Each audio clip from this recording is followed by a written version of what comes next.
woman in seat 14B was crying before the plane left the gate. Tina Turner noticed. The flight attendant noticed too and looked away. Tina Turner did not look away. It was November 1986, and the flight was a late afternoon departure from Los Angeles International to Chicago O'Hare. 4 hours and change, a route that ran full most days of the week, and this particular Tuesday was no exception.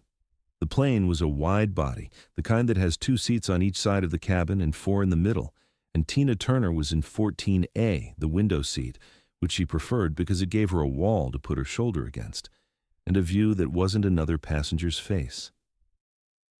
She had been in Los Angeles for 10 days doing press for the Break Every Rule album, which had released that autumn, and was doing the kind of numbers that required the kind of attention that she was good at giving, but found exhausting in the accumulated way that anything exhausting is exhausting when it goes on long enough.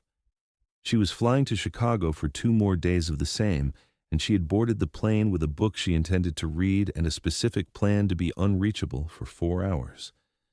The woman in 14B sat down while Tina was still arranging her carry-on, and Tina did not look at her directly. She was aware of her, the way you are aware of the person next to you on a plane, peripherally, without intention, until she heard the sound. Not loud crying. The kind that people do when they are trying not to be heard, the suppressed, effortful kind that takes more out of a person than the loud kind, and is somehow more difficult to be near because of the effort in it. Tina Turner put her book in the seat pocket and looked at the woman beside her. She was white, perhaps 40 years old, with the specific appearance of someone who had dressed carefully that morning and then had a day that made the careful dressing irrelevant. Her coat was good, her hair was done, her makeup had been done and was now undone in the particular way that mascara undoes itself. She was holding her purse in her lap with both hands as if it were the thing keeping her in the seat, and she was looking straight ahead at the headrest in front of her and crying in the quiet, determined way of someone who has decided that this is the only way to get through the next 4 hours. Tina Turner looked at her for a moment. She considered the book in the seat pocket. She considered the 4 hours. She considered the particular situation of being a very famous person on a commercial flight where the normal social expectations of strangers are already complicated by the asymmetry of recognition. Then she said quietly to the woman beside her, "Do you want to talk, or do you want me to just sit here?" The woman turned.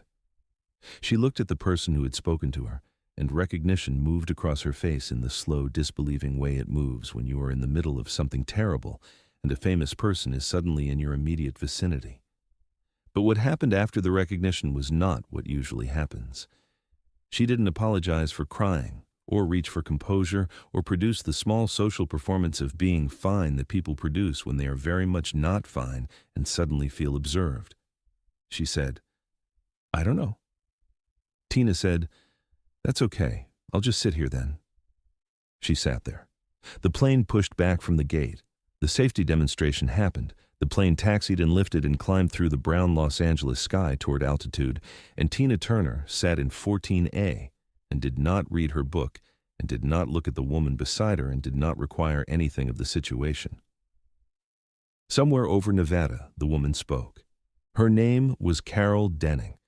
She was 41 years old and she was flying to Chicago because her sister had called her that morning, and the conversation with her sister had made her understand several things simultaneously that she had been understanding slowly and separately for months, and the sum of those things was a weight that she did not know how to carry on her own.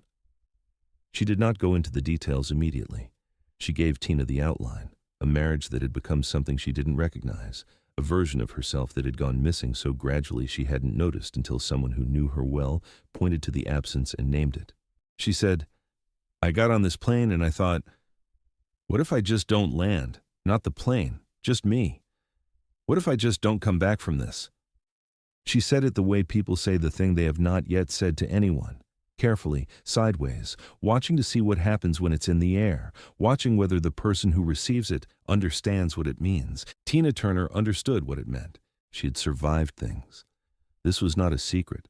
Her life, the parts that were known publicly, was a record of surviving things that should have been unsurvivable, of coming through the years with Ike and the violence and the financial ruin and the industry's indifference with enough of herself intact to build something real from the pieces.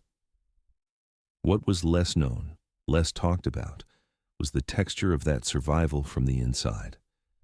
The years when she had also thought about not coming back, the specific knowledge of what it felt like to be in a place where continuing seemed like the harder option.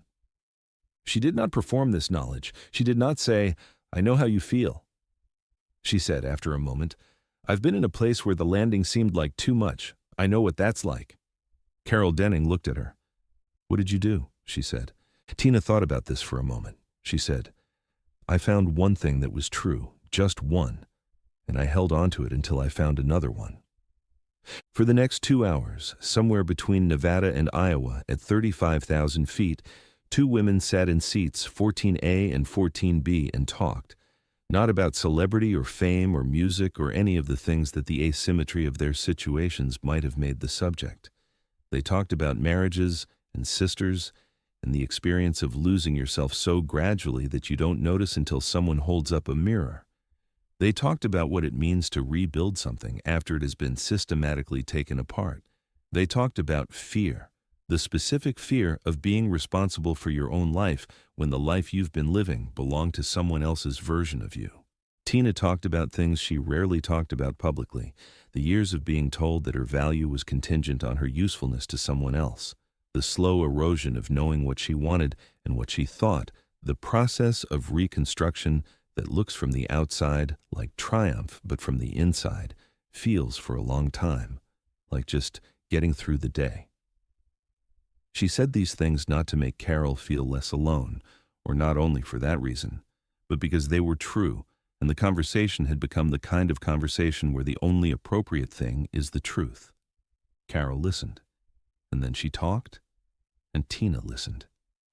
The flight attendant brought them water without being asked, and then left them alone, which was the correct thing to do, and she did it instinctively. She would say later to anyone who asked her about that flight that she had worked this route for 6 years and she had never heard a conversation like the one happening in row 14. Not because of who was in seat A, because of what was being said and the quality of attention with which it was being received. Carol Denning cried for most of the first hour and not at all for the second. The shift was not dramatic, nothing resolved, nothing fixed, the weight she was carrying still exactly the same weight. But something had changed in how she was holding it. She was no longer holding it alone, which is not a small thing. It is, in fact, the difference between a weight that breaks you and a weight that doesn't. As the plane began its descent into Chicago, Tina Turner wrote something on a piece of paper, a phone number, the number for her personal assistant, with a note that the assistant's name was Sandra, and that if Carol called and said that Tina had given her the number, Sandra would make sure the call got through. She held it out to Carol. Carol looked at it. She said, "You don't have to do this." Tina said, "I know." Carol took the paper. They landed at O'Hare.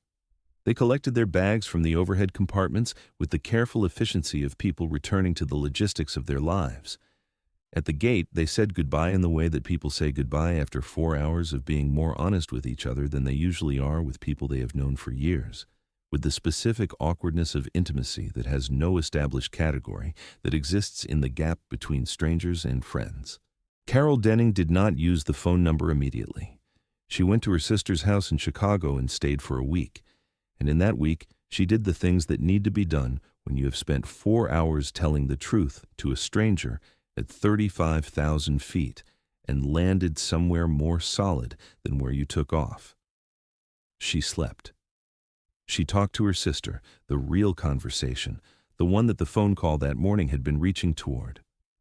She sat with herself in the specific way that is only possible when you are no longer running from the sitting. She went home, and she began the long process of the things that needed to begin. She called a therapist, the same one her sister had been recommending for 8 months, and she had been finding reasons to delay. She made decisions that had been waiting to be made, the kind that feel enormous before you make them and obvious after. She held on to true things, one at a time, and found that there were more of them than she had known when the only thing she could see was the weight.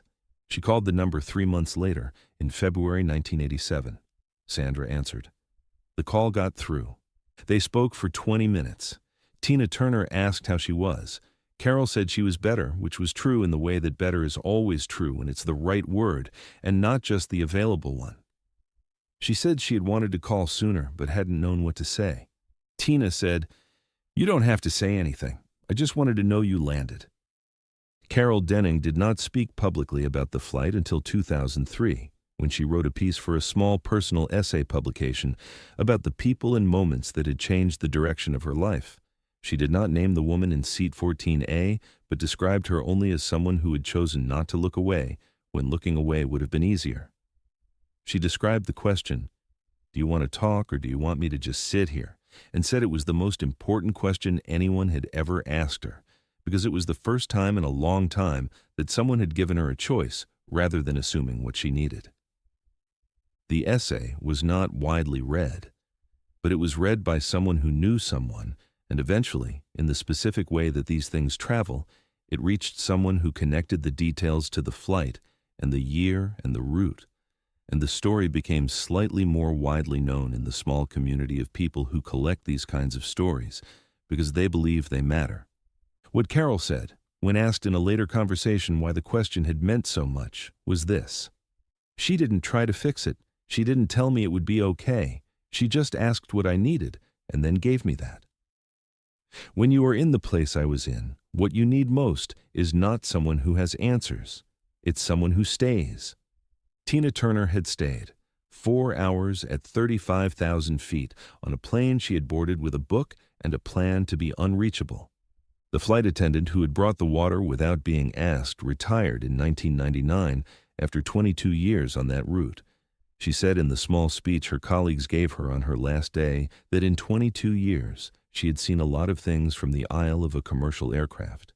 She had seen people born and people die, and people fall in love and people fall apart.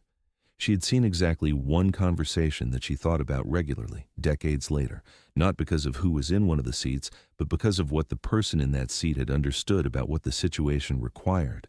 Not to fix, not to perform, not to offer the comfortable platitudes that make the person offering them feel better without doing much for the person receiving them. Just to stay, just to sit there in the window seat, not looking away, until the plane landed and the other person had somewhere solid to put their feet. If this story moved you, please share it with someone who needs to hear it today. Subscribe for more stories about the human beings behind music's greatest legends, and if someone once stayed with you when they could have looked away, tell us about it in the comments. Don't forget to hit that notification bell so you never miss one of these stories.